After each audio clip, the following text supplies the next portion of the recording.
colgado en esa cruz, Jesús estaba siendo hecho pecado por causa nuestra.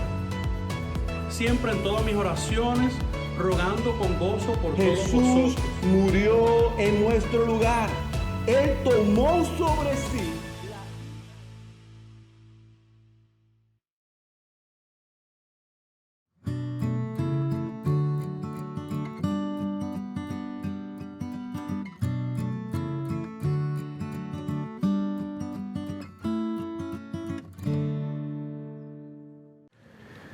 Escuchando a una persona hablar sobre las bodas, sobre un casamiento, no sé cómo le digan, esta persona estaba mencionando que hay tantas cosas que podemos ver en una boda. A la novia, su vestido, muchas cosas que uno puede ver hermoso o que llama la atención en una boda. Es un momento de sumo gozo, ánimo, obviamente para los que están casando, pero también para toda la gente que está allí. Es realmente un gozo y un ánimo ese momento. Pero esta persona mencionaba, y es lo interesante, que aún en medio del gozo, en una boda, hay un momento como que anticlimático en la boda. Otra vez, a pesar de que es un momento de sumo gozo, ánimo, todo el mundo felices, contentos, ansiosos, hay un momento como anticlimático en la boda. Y es justamente en la parte de los votos matrimoniales, en el que cada uno se dice uno a otro que serán fieles hasta que la muerte los separe. Es un momento sumamente extraño, si se pone a pensar. Yo no sé si uno lo va a poner a pensar, pero eso es algo extraño, porque las bodas tienen que ver con la vida, con el gozo, tiene que ver con el amor, con la alegría, con la felicidad. Pero de repente, en medio de todos los votos, la parte como más importante, entra la muerte. Y como la mayoría saben, justo antes de decir esa frase en los votos, antes que la muerte nos separe, se acaba de hacer un montón de tipos de promesas de fidelidad, de que no se van a dejar que nada se interponga entre ellos. Nada, ni la enfermedad, ni nada. Pero finalmente, en la última parte del voto, hay algo que de repente se interpone o se va a interponer entre estas dos personas. No importa cuán fuerte sea la pasión, no importa cuán grande sea el amor entre estas personas, la muerte lleva al amor a un final doloroso. Esa es la frase que ningún matrimonio lo dice allí, pero nunca quiere pensarlo. No solamente los matrimonios, sino que todos nosotros, la mayoría de nosotros, no quiere pensar en la muerte y el sufrimiento. No queremos pensar en la muerte. Nos da temor todo lo que tenga que ver con la muerte y el sufrimiento. Tememos a la muerte. La mayoría de nosotros. Pero mis hermanos, imagínense que el miedo a la muerte no sea un factor en nuestra vida. Imagínense lo que sería que el miedo a la muerte no sea un factor en nuestra vida. ¿Cómo cambiaría eso en nuestras relaciones? ¿Cómo cambiaría eso la forma en la que amamos? ¿Cómo cambiaría si el miedo no fuera un factor en nuestra vida, en la forma en la que vivimos? ¿Cómo cambiaría todo eso si la muerte no fuera un factor? Justamente hemos empezado hace una semana y desde la semana pasada a estudiar las cartas de Jesús a su novia, justamente a la iglesia. Y vimos la semana pasada la exhortación que hace la iglesia a la iglesia en Éfeso a que lo amen por sobre todas las cosas. Que esta iglesia pueda amarlo por sobre todas las cosas. Y esa mañana llegamos a una carta en la que Jesús le dice a su novia, a su iglesia, no temas a la muerte, sé fiel. No temas, sé fiel. Y lo interesante en esto que dice Jesús a esa iglesia es que la razón por la que ellos no deben tener miedo a la muerte no es porque ellos no van a morir, porque de hecho vamos a ver que sí van a morir y muchos de ellos van a morir, sino que la razón por la que dice que ellos no teman a la muerte es porque Jesús, el novio, ha vencido a la muerte. Y por eso le dicen no teman, sino sean fieles. Mis hermanos, para que podamos ser como creyentes, para que podamos ser fieles hasta la muerte, el conocimiento de nuestro Señor, el conocimiento de Jesús debe ser más grande para nosotros que la realidad de la muerte misma. El conocimiento de nuestro Señor debe ser mucho más grande que la realidad de la muerte misma. Y eso es justamente lo que apunta nuestro texto en esa mañana. Así que mañana les pido que vayan a su Biblia, en el capítulo 2 del libro de Apocalipsis, del versículo 8 al versículo 11, en donde Jesús le escribe a su iglesia, a esta iglesia, a la iglesia de Esmirna. Y nuestra porción de hoy, nuestro texto de hoy, el punto principal, el mensaje central del texto de nuestro sermón es: porque Jesús ha vencido la muerte, podemos ser fieles en lugar de temer. Eso es lo que Jesús le está escribiendo a la iglesia en Esmirna.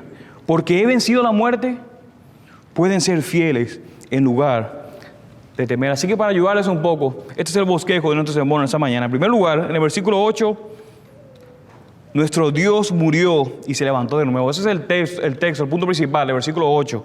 Nuestro Dios murió y se levantó de nuevo. Y como resultado, el segundo punto, el versículo 9 al 10, entonces sean fieles, no temerosos. Porque este tercer punto, el versículo 11, la única muerte que debemos temer no puede hacernos nada en lo absoluto. Así que número 1, nuestro Dios murió y se levantó de nuevo. Número 2, como resultado a eso, sean fieles, no temerosos. Y número 3, porque la única muerte que debemos temer no puede hacernos nada en lo absoluto. Así que eso es lo que veremos en esta mañana. Así que leamos el texto juntos de Apocalipsis, capítulo 2, versículo del 8 al 11.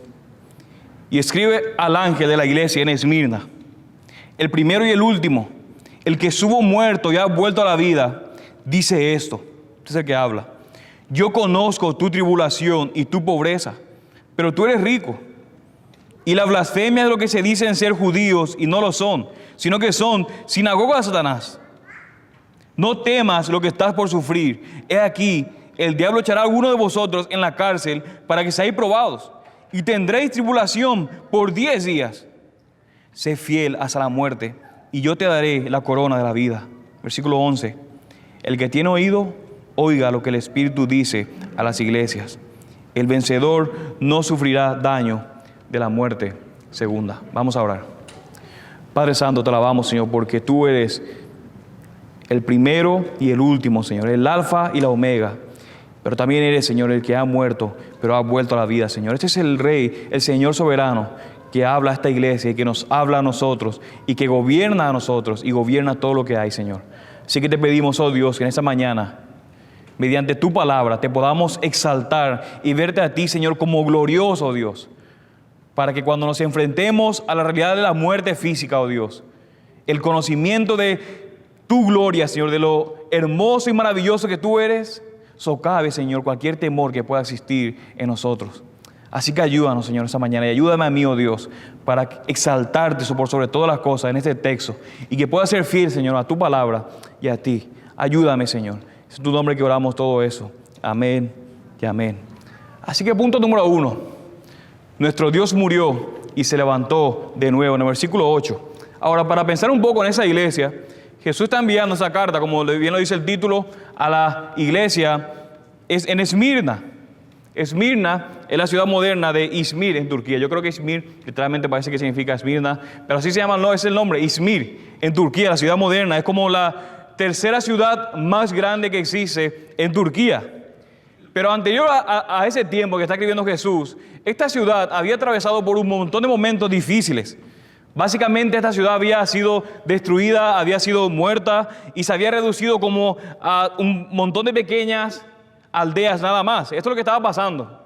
Pero después, a pesar de que casi había desaparecido esa iglesia, los romanos entonces entraron a esta ciudad y volvieron a fundar básicamente y la hicieron entonces resplandeciente, la ciudad de Esmirna. Entonces ahora era conocida esa iglesia por su belleza. Esta ciudad era conocida ahora por su belleza y por sobre todo también, esta ciudad de Esmirna en el tiempo que está escribiendo, era conocida por su fidelidad a Roma. Así que esta es la ciudad en donde el Señor escribe a esa iglesia. Entonces la iglesia se encontraba ahí. Ahora la iglesia de Esmirna, algunos estudiosos dicen que probablemente se inició alrededor del año 52 después de Cristo. Y como lo vimos la semana pasada, probablemente se inició esta iglesia mientras el apóstol Pablo estaba llevando a cabo su ministerio en Éfeso. ¿Por qué creen eso? Bueno, Esmirna estaba sumamente cerca, está relativamente cerca a la ciudad de Éfeso. Así que se cree que probablemente el apóstol Pablo o algunos creyentes de esta iglesia en Éfeso fueron los que iniciaron esta iglesia en Esmirna.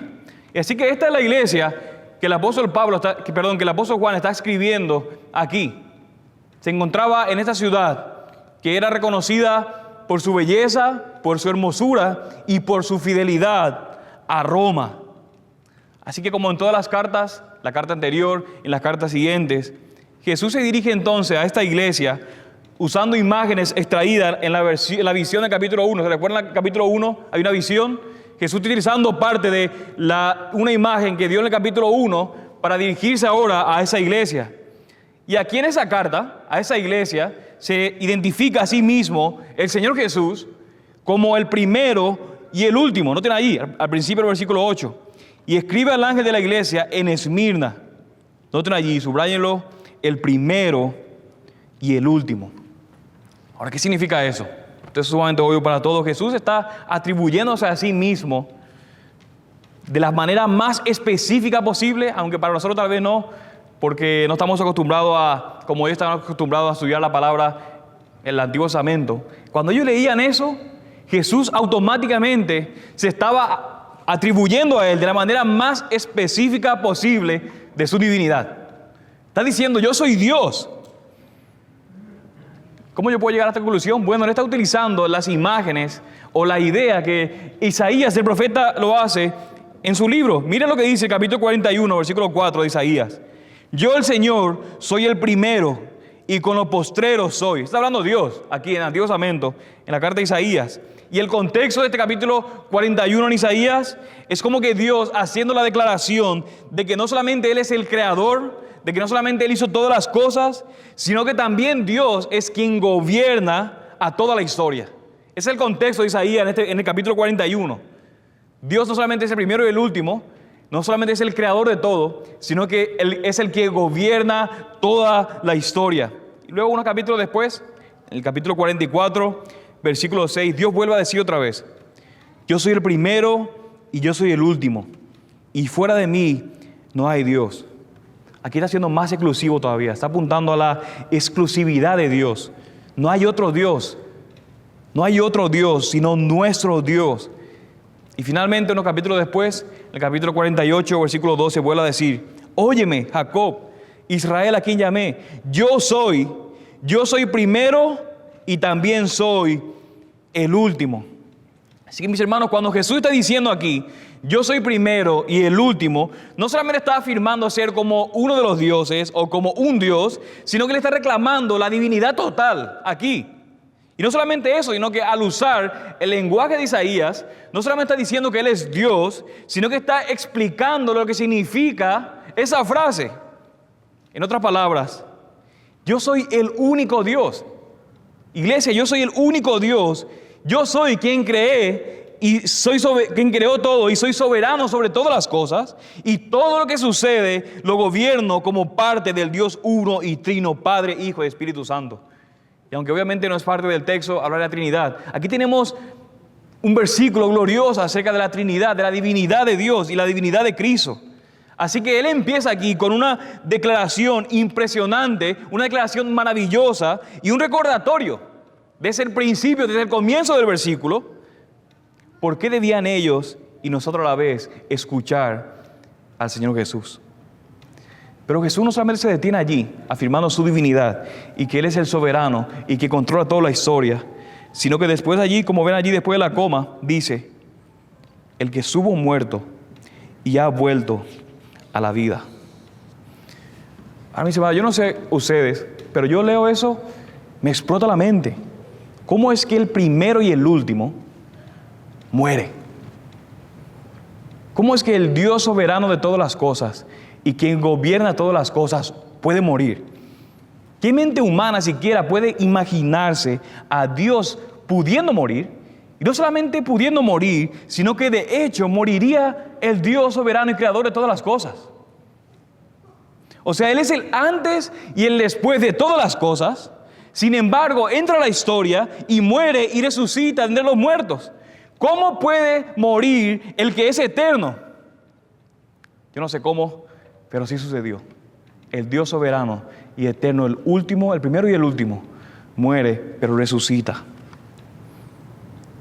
Así que mis hermanos, lo que está apuntando aquí, la muerte y resurrección de Cristo, significan que la muerte al final, aunque Él muere, la muerte no tiene poder sobre Él. Este que está escribiendo, que es el primero y el último, está afirmando que aunque estuvo muerto, volvió a vivir. Está afirmando a esa iglesia que la muerte no tiene poder sobre Él, que Él es más grande encima que la muerte misma. Y dado lo que enfrenta esta iglesia y lo que se va a enfrentar todavía la iglesia en Esmirna, esa es una realidad que ellos deben tener en mente si quieren entonces ser fieles. Si queremos ser fieles, debemos recordar quién es nuestro Señor y debemos recordar que Él es soberano aún sobre la muerte. Así que aquí un breve paréntesis, de manera práctica, mis hermanos. Cuando nosotros pensamos en el final de nuestras vidas, cuando pensamos en lo que no queremos pensar, en la muerte, si es que alguien lo piensa, pensamos también en el hecho de que Jesús ha vencido a la muerte. Cuando estamos en un velorio y nos da miedo, aún en medio de tantas enfermedades de la pandemia, me imagino que más de uno, incluyéndome, tuvo miedo cuando se enfermó de que tal vez iba a morir o no. En ese momento, como cristianos, también pensamos en el hecho de que Jesús ha vencido la muerte. O cuando pensamos en las situaciones peligrosas a las que podría enfrentarnos, que incluso podría llevarnos a la muerte, ¿pensamos también en la victoria de Jesús sobre la muerte? Porque hay muchos cristianos por ahí que son sumamente fatalistas acerca de la realidad del mundo. Estamos súper mal, que todo está enfermo, que todo puede matarnos. Pero al mismo tiempo estamos pensando también en la realidad de que nuestro Señor ha vencido la muerte. Mis hermanos, esto es lo que significa vivir a la luz del Evangelio. Está de moda decir que estamos centrados en el Evangelio, pero ni siquiera muchas veces sabemos lo que significa.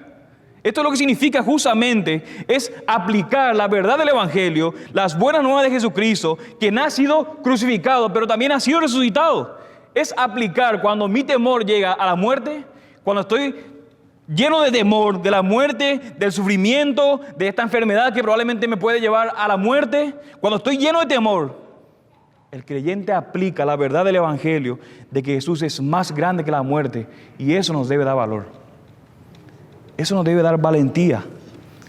Pero el punto no es solamente que nos dé valentía y que nos dé solamente valor, sino que el punto principal, mis hermanos, es que como creyentes podamos vivir de una manera que demuestre que Jesús es más grande que la muerte.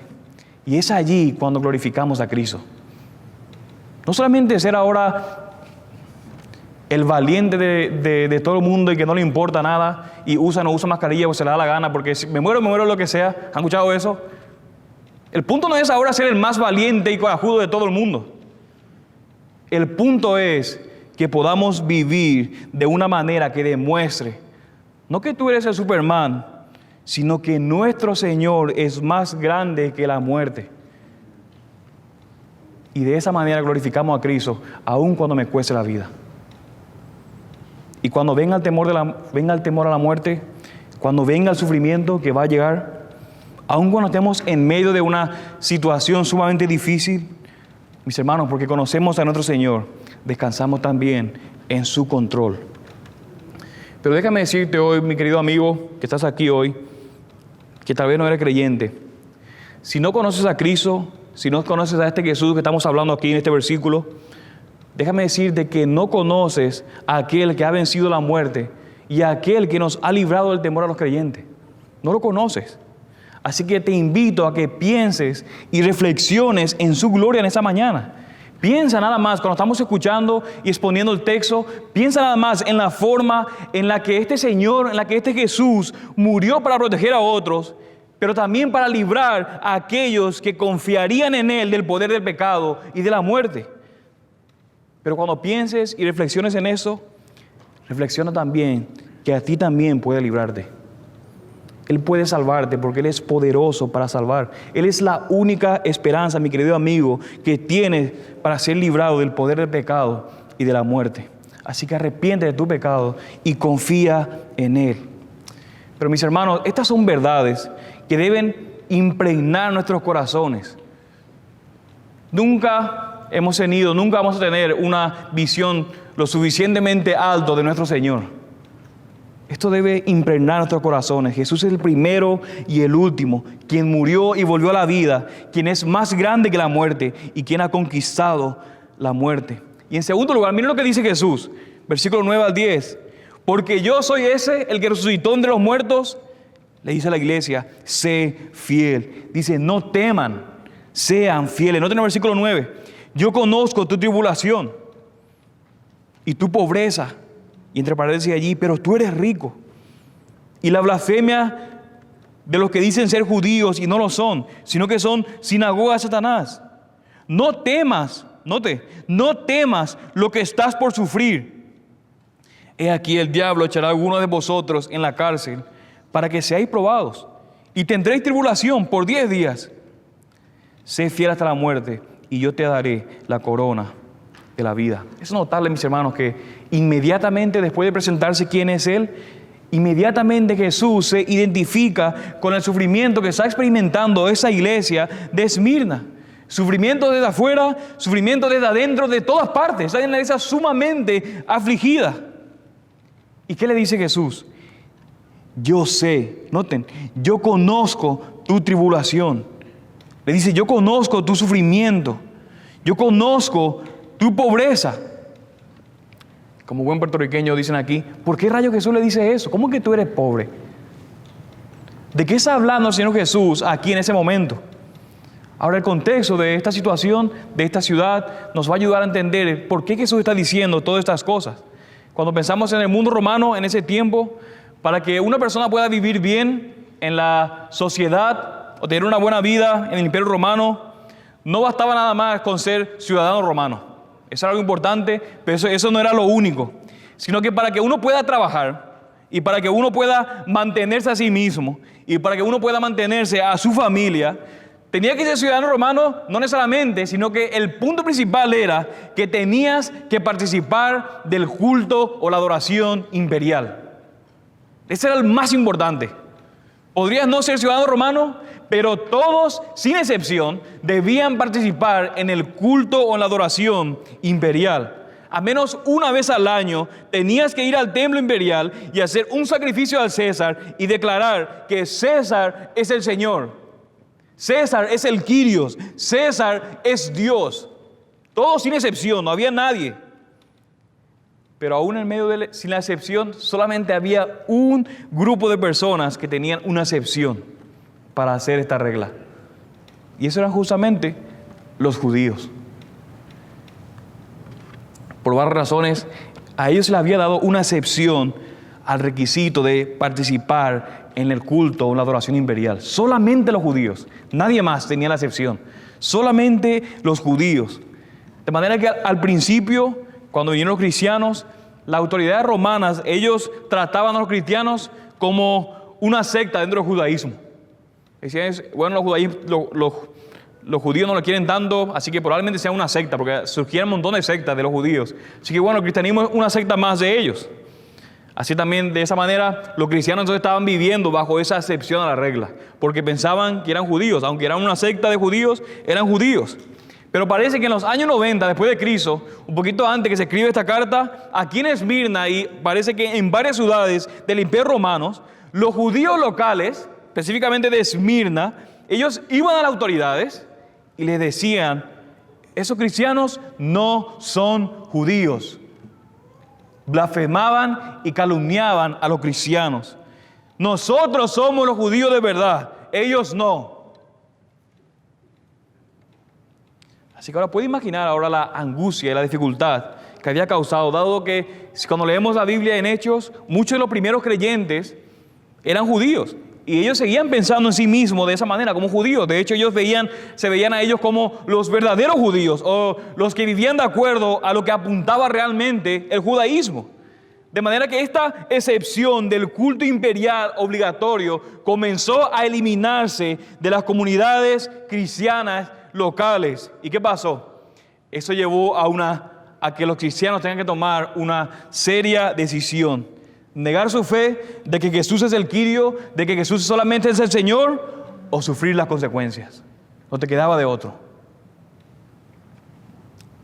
Y si se mantenían fieles a su fe, con muchos creyentes, si muchos como quiera decían, Cristo es el Señor, esto significaba que ellos no iban a poder mantener a sus familias, por lo tanto iban a vivir en suma pobreza, iban a tener un sinfín de multas y en últimas instancias iban a tener cargos de deslealtad a la propia Roma, con la consecuencia o el castigo de muerte.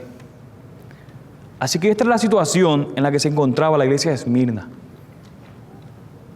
Los judíos calumniándolos, los romanos persiguiéndolos, multándolos, no tenían manera de comprar. La única manera que tú puedas comprar es que tú puedas ser considerado un ciudadano. Ellos no lo podían hacer. Así que estaban en suma pobreza y muchos de ellos muriendo y estando en la cárcel. Pero Jesús le dice, mis hermanos, escuchen eso: conozco tu tribulación y tu pobreza. Subrayen eso. Porque, mis hermanos, esta palabra de Jesús deben llenarnos de gozo a los creyentes, de esperanza, así como debió llenarle a ellos de gozo y esperanza. Mis hermanos, el verdadero Señor de señores, el verdadero Rey de reyes, aquel ante quien el César doblará su rodilla, los conoce y conoce su necesidad. Noten, mis hermanos, que Jesús no está trivializando su sufrimiento, diciéndole, ¿saben qué? No es tan malo sufrimiento, ¿saben qué? No los degrada diciéndole que si fueran más fuertes, no sería tan fuerte el dolor. Más bien Jesús apiada en su sufrimiento con palabras sencillas y reconfortantes. Conozco tu tribulación. En otras palabras, le está recordando su presencia en medio de ellos. La segunda cosa que hace notable en estos versículos, aparte de decirle, yo estoy con ustedes, yo lo conozco, también lo que hace es darle un poco de perspectiva a ellos. Básicamente le dice a los cristianos allí en Esmirna, ¿saben qué? Las cosas son difíciles, se ve difícil, están en pobreza extrema, algunos muriendo, pero ¿saben qué? Las cosas no son como parecen. Ustedes son pobres en este mundo, pero de hecho son ricos. Noten allí, yo conozco tu tribulación y tu pobreza. Y entre paréntesis que dice, pero tú eres rico. ¿Cómo que son ricos? Mis hermanos, los ricos para con Dios no son como los ricos de ese mundo. No necesariamente tienes que tener mucho dinero para ser rico delante de Dios. Y vamos a ver más adelante algunas iglesias que sí son ricas en dinero, pero esa no era Esmirna en lo absoluto. Esta era una iglesia sumamente pobre. Sin embargo, el Señor le dice, son ricos para con Dios. ¿Por qué Jesús le dice eso? ¿Cuál es la razón de Jesús para decirle que ellos son ricos para con Dios? Porque déjeme decirle que si ellos eran creyentes, y lo eran, y si nosotros somos creyentes, se nos ha dado los tesoros de la fe en Jesucristo. Así que, mis hermanos, los cristianos somos ricos, no por lo que tenemos, sino que somos ricos porque lo que tenemos salvará nuestra vida por la eternidad. Porque escuche eso, mis hermanos, cuando Jesús venga en ese caballo blanco, como dice Apocalipsis, la ropa pasada de moda, los autos viejos, las casas con electrodomésticos viejos que no han sido actualizados, dejarán de ser indicios de que no somos ricos, sino que lo único que va a importar en ese momento es si tú tienes el Evangelio o no lo tienes. Y si tenemos el Evangelio, somos ricos en verdad. Esa es nuestra riqueza si hemos confiado en Cristo. Así que la pregunta es, ¿qué define tu riqueza en tu vida? ¿Cómo definimos que somos ricos? ¿Realmente lo que tenemos en Cristo es lo más preciado que tenemos? ¿O como que es algo adicional cultural que tenemos nada más porque me enseñaron a ser mis padres? ¿Realmente Cristo, lo que Él ha hecho en nuestras vidas, es lo más preciado que tenemos? Y como vimos la semana pasada, eso se va a mostrar en la manera en que nos comportamos y vivimos y servimos en la iglesia. ¿Realmente Cristo es lo más rico que tenemos? Así que en primer lugar, Jesús se identifica con ellos en su sufrimiento y luego los ayuda a ver, ¿saben qué? Sí, se ve mal, pero en realidad no es exactamente lo que parece. Necesitas tener, iglesia de Esmirna, una perspectiva celestial de lo que está sucediendo aquí. Pero finalmente hace una tercera cosa en estos versículos. Noten allí, les hace saber que también Jesús es quien está a cargo. Le dice lo que va a pasar, de hecho. Ahora lo que le dice, mis hermanos, nosotros lo podemos leer, pero esto no es nada fácil. Recuerden el contexto en el que están. Sumamente pobres, muriendo, persecuciones de los judíos de todas partes. ¿Y qué le dice Jesús? Para de sufrir. No. Le dice que las cosas van a empeorar. En otras palabras, Jesús le está diciendo, conozco tu pobreza. Le está diciendo, conozco tus aflicciones. Conozco tus tribulaciones, conozco tu sufrimiento y les digo que las cosas están a punto de empeorar. Porque el acusador, Satanás, va a encarcelar a uno de ustedes para que sean probados y perseguirlos durante 10 días. Ahora, estos versículos, hay mucho aquí, pero hay una cosa que tenemos que entender. En primer lugar, mis hermanos, en el mundo romano, la prisión no es como hoy. No era el lugar donde te enviaban para castigarte, como es aquí, donde tú tenías era como un medio de castigo, sino que la cárcel era el lugar donde te mantenías mientras esperabas el juicio y luego la pena capital. Así que si estabas en la cárcel, estabas esperando tu juicio o la muerte. Eso es de manera que Jesús le está diciendo a ellos, cuando le dice que algunos van a ir presos, encarcelados, le está diciendo, algunos de ustedes van a ser ejecutados por su fe, algunos de ustedes van a morir. Pero en segundo lugar también le dice, Jesús está identificando quién es el que está detrás de su sufrimiento. Note que dice, el diablo echará a algunos de vosotros en la cárcel. Jesús reconoce quién es el enemigo que está detrás de todo eso. Es el diablo que está a punto de hacerlos arrestar. Es el diablo que está detrás de ellos. Pero aquí, mis hermanos, el tercer lugar les da una declaración de propósito. Después de decirle el propósito y el propósito de la oposición del diablo, miren lo que dice. ¿Por qué el diablo está haciendo eso? Para que seáis probados. Subrayen eso. Ahora un pastor llamado Tom Shiner dice lo siguiente. La palabra probar, ser probados, desde la perspectiva de Satanás, ¿saben qué significa? Tentar. Pero la palabra probar, desde la perspectiva de Dios, es una prueba. ¿Qué rayos se refiere con eso? Mis hermanos, el diablo era quien estaba buscando activamente hacerles daño a esta iglesia mediante el sufrimiento y mediante meterlos a la cárcel. El diablo estaba haciendo eso. Estaba tentándoles mediante eso para que ellos negaran su fe y que ellos no se mantuvieran firmes en su fe. Sin embargo, el texto nos dice que al mismo tiempo Dios lo iba a utilizar para su bien. Lo que Satanás estaba haciendo, Dios lo iba a utilizar para su bien. Y como vimos en Santiago, las pruebas de parte de Dios tienen la intención de ¿qué? De a ver si somos creyentes. No, de hacernos más fuertes. Como gimnasio, como hemos visto, de hacernos más maduros como creyentes hasta ser completos un día en Cristo. Y no solamente esto, sino que le dice, tendréis tribulación por ¿cuándo? 10 días. ¿Qué significa eso? ¿Que iban a estar 10 días presos y al 11 iban a ser liberados? No, recuerden, estamos en el libro de Apocalipsis, literatura apocalíptica. Esto no significa que iban a estar solamente 10 días allí en la cárcel y al 11 iban a salir. El punto con eso que le está diciendo Jesús es que ellos pudieran entender que Jesús, el primero y el último, quien gobierna la historia, sabe aún cuánto iba a durar sus sufrimientos y también le deja saber, no solamente que Él sabe cuánto va a durar sus sufrimientos, sino que le deja saber, no durarán para siempre, durarán solo 10 días. De manera que ellos podían estar seguros de que el sufrimiento en ese mundo y lo que ellos iban a pasar era nada más un poco de tiempo comparado con la recompensa final y eterna que iban a tener ellos como creyentes. Mis hermanos, Satanás no puede hacer nada excepto lo que el Señor Todopoderoso ya ha determinado y va a permitir que suceda. Como dijo alguien, Satanás tiene una correa muy corta y Jesús sostiene el otro extremo de esa correa. Él gobierna aún sobre Satanás. Así que a la luz de esto, suena todo muy bien. ¡Wow!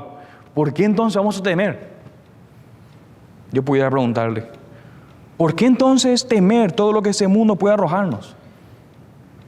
Yo pudiera decirles, ¿saben qué, hermanos? No teman. Vivan con toda seguridad y confianza a la vida. Pero ¿saben qué? Esto no es tan simple como parece. Porque yo sé por qué yo temo el sufrimiento y la persecución y la muerte. ¿Saben por qué? Porque es dolorosa. Yo temo la muerte muchas veces. Aún pienso en la muerte. Y me da temor. Me da temor que mis seres queridos puedan morir. Yo quiero correr de la muerte. Yo no quiero pensar en la muerte. Me da temor. A veces el sufrimiento puede doler físicamente. Incluso puede doler de otras formas. Pérdidas, privaciones, incluso vergüenza pública. Pero mis hermanos, el mismo que nos dice que no temamos es el mismo que nos dice que no temamos y que nos mantengamos fiel y que seamos firmes. Es el mismo que soportó las burlas de las multitudes. A lo que tú y yo tenemos miedo es lo mismo que Él soportó y participó y sufrió. Es el mismo quien cargó la vergüenza de la cruz. Pero también es el mismo quien sufrió, murió, es también el mismo que se levantó de entre los muertos. Y por eso le dice, iglesia, sé fiel, persevera en la fidelidad, confía en mí, aférrate a mí. ¿Por qué? Porque yo he estado allí. No nada más le dice, hagan y síganlo, sino que también le dice, yo he estado allí y yo conozco su tribulación y yo gobierno, yo estoy con ustedes. Yo he estado allí.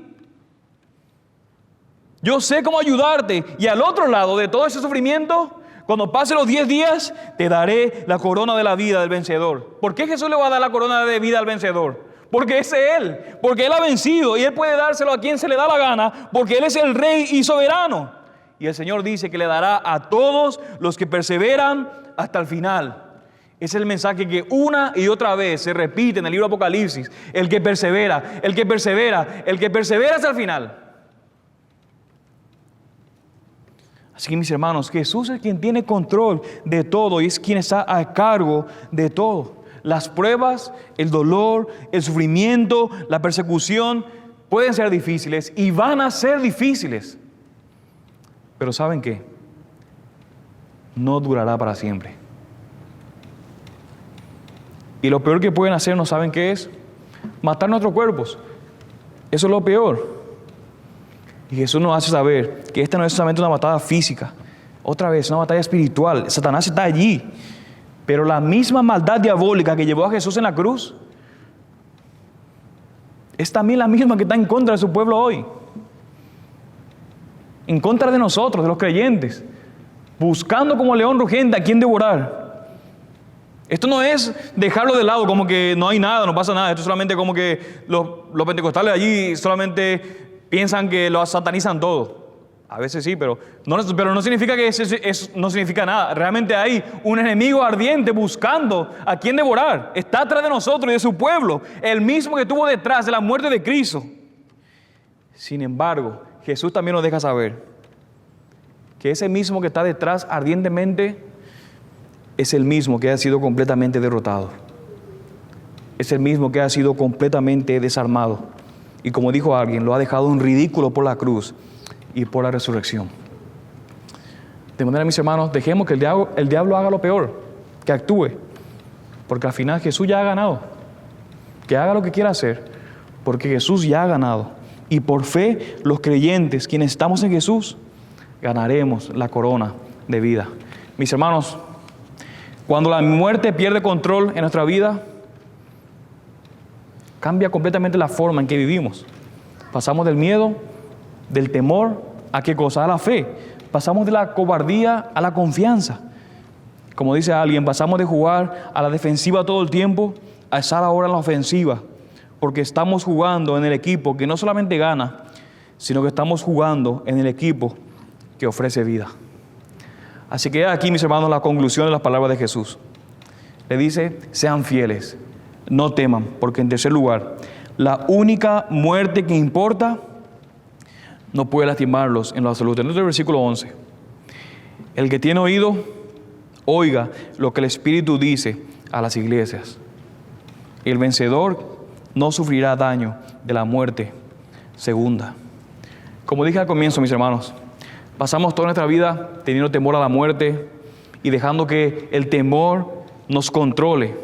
Pero Jesús nos recuerda que lo único que realmente debemos temer es la segunda muerte. Lo único que realmente debemos temer no es la primera muerte, el cuerpo físico, no es la muerte de nuestros cuerpos, sino es la segunda muerte, que es la muerte eterna. Y eso no es otra cosa, otra palabra para referirse del juicio de Dios. Apocalipsis 20:14 dice, y la muerte y el Hades fueron arrojados al lago de fuego. Esta es la muerte segunda, el lago de fuego. Y el que no se encontraba inscrito en el libro de la vida fue arrojado al lago de fuego. Y el 21:8, pero los cobardes, incrédulos, abominables, asesinos, inmorales, hechiceros, idólatras y todos los mentirosos tendrán su herencia en el lago que arde con fuego y azufre, que es la muerte segunda. Mis hermanos, a quien debemos temer realmente es a Dios y temer su juicio por nuestro pecado. Pero Jesús nos recuerda y recuerda a esta iglesia que si vencemos, es decir, si perseveramos, si somos fieles, si demostramos ser genuinos en nuestra fe en Jesucristo, el Señor nos promete que la muerte segunda, el juicio de Dios, no nos hará ningún daño, ni siquiera cerca, ni siquiera un raspón, nada, nada. No nos hará daño. ¿Por qué no nos hará daño? Porque Cristo ya lo ha experimentado por nosotros. No es que nosotros tenemos un pase libre. No es como que la muerte segunda nos pasa encima. No es nada más que lo esquivamos. No, sino que en Cristo ya sucedió esa muerte. Cristo sufrió por esa muerte. Esa es la muerte, mis hermanos, realmente por la que murió Jesús por su pueblo. No solamente por nuestra muerte física, sino también por nuestra muerte espiritual. Y mis hermanos, porque ha conquistado esa muerte eterna mediante su resurrección a la vida eterna, y porque los cristianos estamos unidos a Cristo, a Él por la fe, también nosotros estamos unidos a su vida eterna. Una vida, mis hermanos, que no solamente no puede morir, sino una vida que ya no tiene nada que temer. Ya no hay más ira si estamos en Cristo, sino amor de Dios. Y termino con lo que dijo alguien. No seamos como el niño en el consultorio del médico, que le teme a la aguja de vacunación, solo porque no tiene idea de los horrores de la enfermedad que nunca ha visto. Lo voy a leer otra vez. No seamos como el niño en el consultorio del médico, que le teme a la aguja de vacunación, solamente porque no tiene idea de los horrores de la enfermedad que nunca aviso. ¿Qué significa eso? Mis hermanos, tenemos miedo a las cosas incorrectas. Ese cuerpo, mis hermanos, está bajo maldición. Lleva consigo la maldición de Dios. Nuestro cuerpo debe morir. Y a menos que Jesús regrese primero, morirá. E incluso si Jesús regresa primero, no nos quedaremos con ese cuerpo. Tiene que morir. Porque ese cuerpo está perdido bajo el juicio y la maldición de Dios. Pero si estamos en Cristo, nunca moriremos. ¿Qué dijo Jesús? Yo soy la resurrección y la vida. El que cree en mí, aunque muera, vivirá. Y todo el que vive y cree en mí, no morirá jamás. ¿Podemos decir amén? Y pegarles en una camisa. Pero termina la misma pregunta que Jesús hace después de decir eso. ¿Lo crees? Hermanos, En Cristo, he aquí, es el único amor que nunca necesita decir hasta que la muerte nos separe. Porque en Cristo está el amor que es más fuerte que la muerte misma. ¿Creemos eso realmente? Entonces no tengamos miedo. Seamos fieles porque estamos guardados en el amor de Dios que no puede morir. Y mientras perseveramos, cantamos como iglesia y anhelamos y oramos y decimos, ven Señor, pero también decimos, ven pronto. Vamos a orar. Padre Santo, oh Dios, te clamamos a ti, oh Dios, ven Señor y ven pronto. Tú eres el único que puede deshacer, oh Dios, lo que hemos ocasionado a causa de nuestra desobediencia a ti, oh Dios, a causa de querer ser dependientes de nosotros mismos y no de ti, oh Dios. Hemos nosotros los que hemos causado todo eso. Pero eres tú el único, Dios, que puede deshacer la obra de la muerte y del pecado, Señor. Pero no solamente es el único que lo puede hacer, sino que ya tú lo has hecho, oh Dios, mediante tu vida, tu muerte y tu resurrección. La muerte, Señor, nunca más diremos, hasta que la muerte nos separe. Porque la muerte física nada más va a ser la entrada a la vida, oh Dios. Pero ayúdanos realmente a que podamos creer en eso. Ayúdanos, Dios, a que tengamos una visión excelsa, maravillosa de quién tú eres, oh Dios. Que podamos recordarnos vez tras vez quién tú eres, Señor, y quién tú has hecho.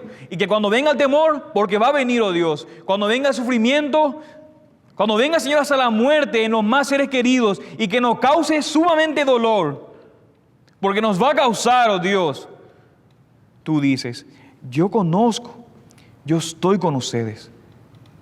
No teman, porque yo también he estado ahí, pero yo he vencido.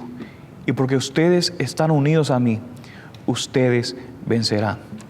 Señor, ayúdanos, por favor, a aplicar esa verdad todos los días en nuestra vida, Señor. Que podamos vivir centrados en el Evangelio. Mientras tanto cantamos, Señor. Ven, Señor. Y lo hacemos también, oh Dios, más adelante, justamente con la mejor predicación visible que podamos tener, mediante tu cena, que recuerda justamente tu obra en la cruz. Recuerda, Señor, que hemos pecado en contra de ti y que nuestro pecado te ha causado la muerte, Señor.